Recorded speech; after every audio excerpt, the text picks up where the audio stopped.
Bom, Capso, e nós vamos falar sobre o pessoal aqui da UOL que descobriu que CLT virou ofensa, virou chamar alguém de pobre, chamar de CLT, que as crianças fazem brincadeiras entre elas, execrando a CLT, que ninguém quer ser CLT. Meu amigo, que coisa bacana, quem diria que um dia eu ia viver para ver isso, né? Porque eu aqui no meu canal, há anos que eu defendo que a CLT é a maior porcaria que existe no mundo, que esse negócio tinha que ter sido extinto lá na época do Getúlio Vargas ainda. Isso ter sobrevivido esse tempo todo aqui no Brasil é um desserviço à sociedade brasileira. É óbvio que a CLT não ajuda em nada o trabalhador. E a maior prova disso é que as crianças estão certas. CLT é coisa de pobre. Qualquer um que tem um empreguinho um pouquinho melhor prefere ganhar PJ para pagar menos imposto de renda. Então, sim, CLT é uma merda, não serve para nada, não te dá garantia nenhuma, não tem nenhum direito na CLT, só imposto. Vamos entender esse caso aqui, porque, de novo, é o que eu falo para vocês, estamos caminhando para o libertarianismo. As pessoas intuitivamente percebem que o caminho é esse, o caminho é se afastar do Estado, o caminho é se afastar de estruturas hierárquicas. Essa notícia foi sugerida por Peter, Teste o Modo Noturno, anarcossocialista e várias outras pessoas. Obrigado aí ao pessoal que sugeriu notícias lá no nosso site, no visãolibertaria.com, e obrigado a você que está assistindo o nosso vídeo. Se você gosta do nosso conteúdo, por favor, deixe o seu like e se inscreva aqui no canal, né? Pois bem, é o que eu falo para vocês. Eu há anos critico a CLT aqui no meu canal, sempre falei mal disso, sempre falei que é uma besteira esse negócio de CLT. É óbvio que não dá direito nenhum. Quando você coloca uma lei em qualquer relação voluntária, qualquer lei que regulamenta qualquer relação voluntária, o custo dessa lei vai ser pago pela parte mais fraca. Gente, é só parar para pensar. Quando uma relação é voluntária, a relação só acontece se as duas partes quiserem. Concorda comigo? É uma relação voluntária. Então ninguém trabalha para outra pessoa se não quiser trabalhar para outra pessoa. Você não aceita o emprego. Ninguém contrata outra pessoa se não quiser contratar outra pessoa. Você simplesmente não oferece a vaga, não contrata a pessoa. A relação de trabalho é uma relação voluntária, ela só acontece quando as duas partes aceitam ela. Aí você bota uma regulamentação nessa transação, nessa relação voluntária, né? E pode até ser com uma boa intenção, né? Não pode pagar menos do que tanto, tem que exigir não sei o que lá. Até a intenção pode ser boa no final das contas. Mas lembra, toda lei tem um custo, né? Evidentemente, quando você limita a forma dessa relação, você está impondo um custo, né? Você está impondo dois custos. Você está impondo um custo, primeiro, da lei ser obedecida, porque isso vai exigir que a empresa arque com determinadas limitações e coisa e tal. E segundo, você está incluindo o custo da insegurança jurídica, porque uma vez que há uma lei agora, alguém pode questionar esse cumprimento dessa lei na justiça trabalhista, e isso pode implicar em mais custo para a empresa. Então você coloca dois custos quando você cria qualquer regra trabalhista. Cada uma das regrinhas trabalhistas que tem lá na CLT cria esses dois custos.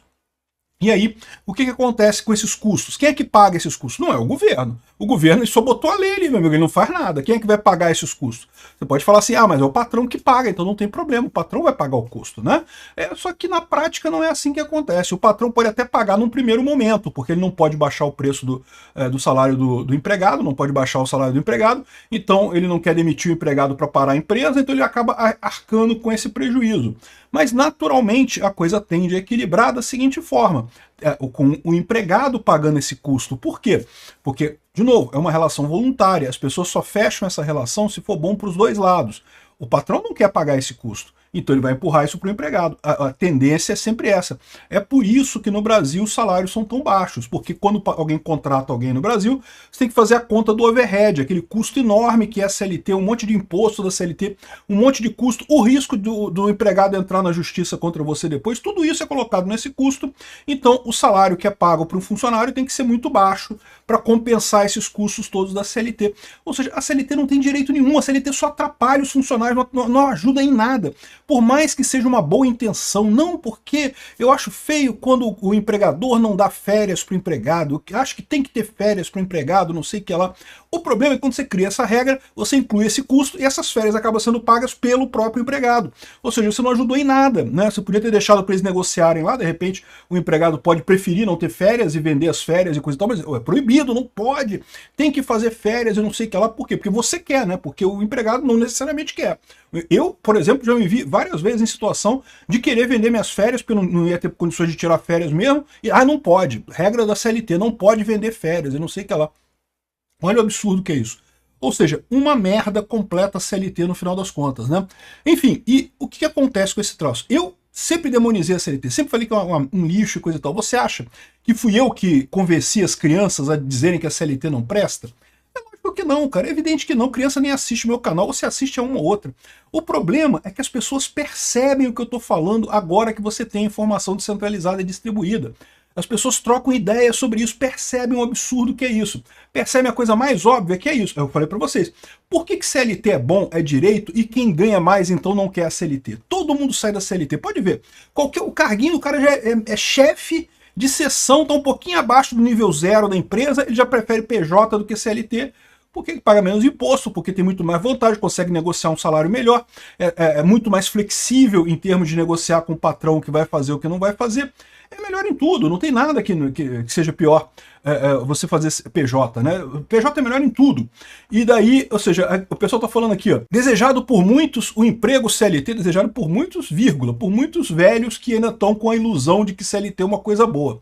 A famosa carteira assinada virou sinônimo de ofensa entre crianças e adolescentes.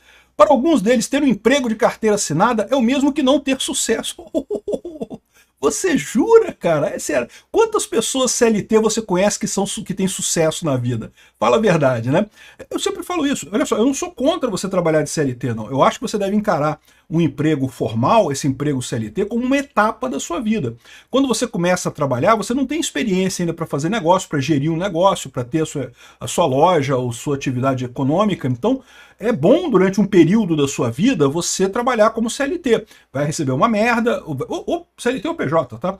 Mas você vai receber pouco, vai ser empregado de alguém, coisa e tal. O objetivo dessa fase da sua vida é aprender.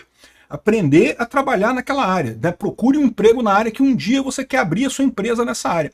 Se você quer ter sucesso na vida, você vai ter que abrir uma empresa, amigo. Esquece esse negócio de ter sucesso na vida sendo CLT ou sendo empregado de alguém. É impossível isso, né?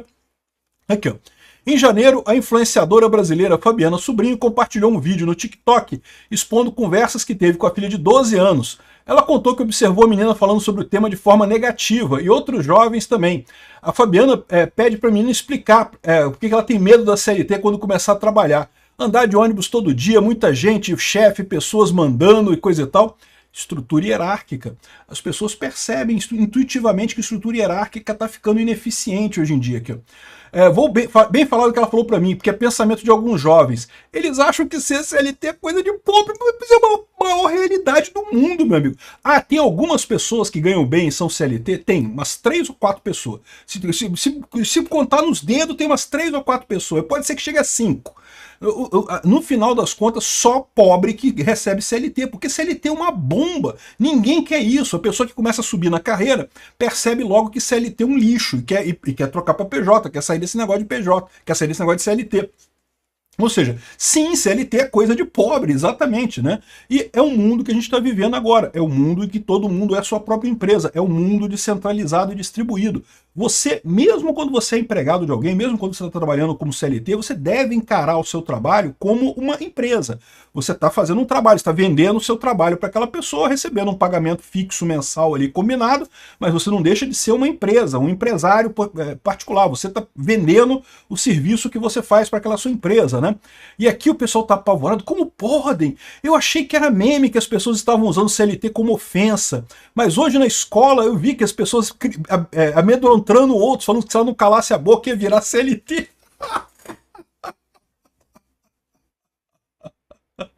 Que maneiro, cara, que legal. É o que eu falo pra você, meu amigo. O futuro é esse. O pessoal não tá parado no tempo, tá achando que as pessoas esperam que o governo proteja elas. Esse tempo passou, as pessoas já perceberam que o governo é uma entidade mafiosa que só faz mal à sociedade. Não tem nada de bom, nada, zero coisas boas no governo, né?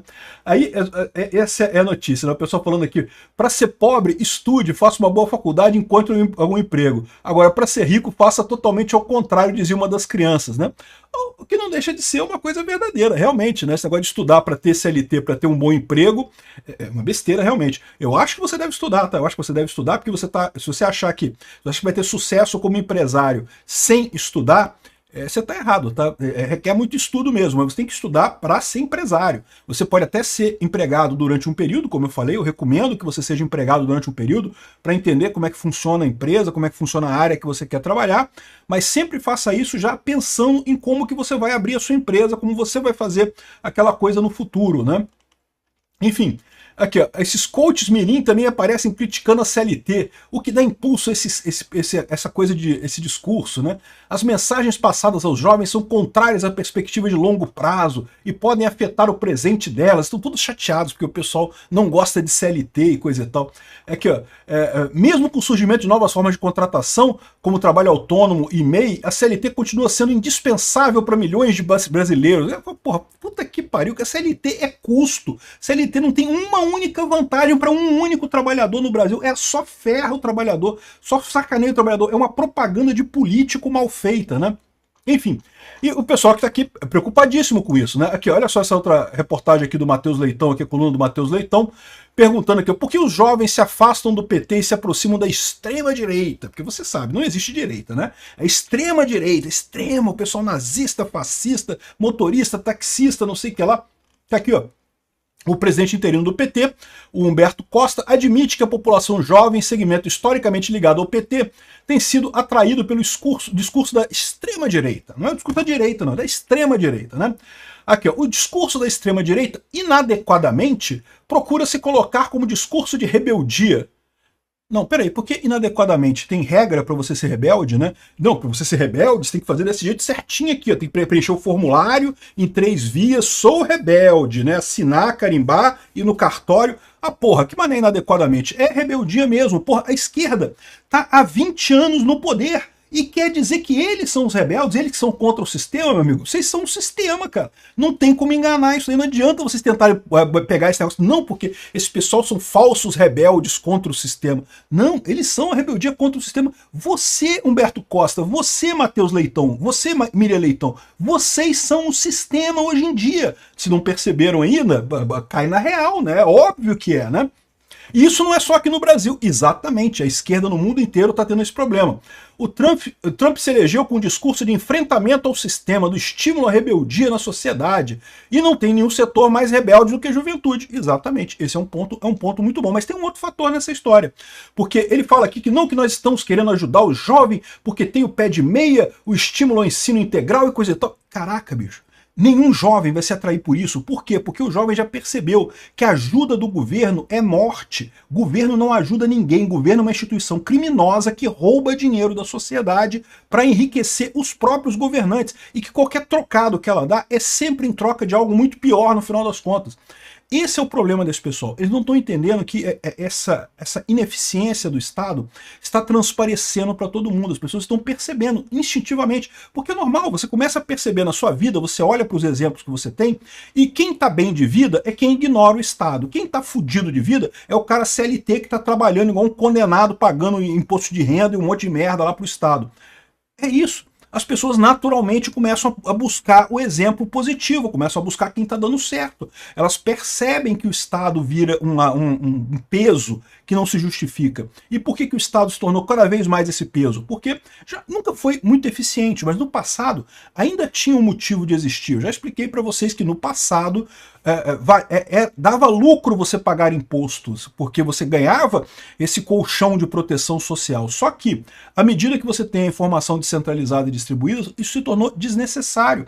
Você tem ferramentas melhores para tratar todos os problemas intrínsecos que o Estado trata, e no final das contas você pode fazer isso sem ele, e o Estado se tornou uma coisa cara que não serve para nada. E as pessoas estão percebendo isso. E quem apostar em interação com o Estado vai se fuder. Quem apostar em ficar à margem do Estado vai se dar bem com o tempo. É simples assim. É por isso que a juventude já está percebendo essa roubada aqui nos Estados Unidos, na Europa, em qualquer lugar do mundo, né?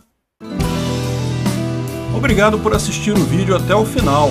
Além de curtir, compartilhar e se inscrever no canal, considere se tornar patrocinador com valores a partir de R$ 1,99. Clique no botão Seja Membro abaixo para saber as condições e vantagens de patrocinar o canal. Mais informações sobre o nosso projeto, visite nossos sites indicados na tela.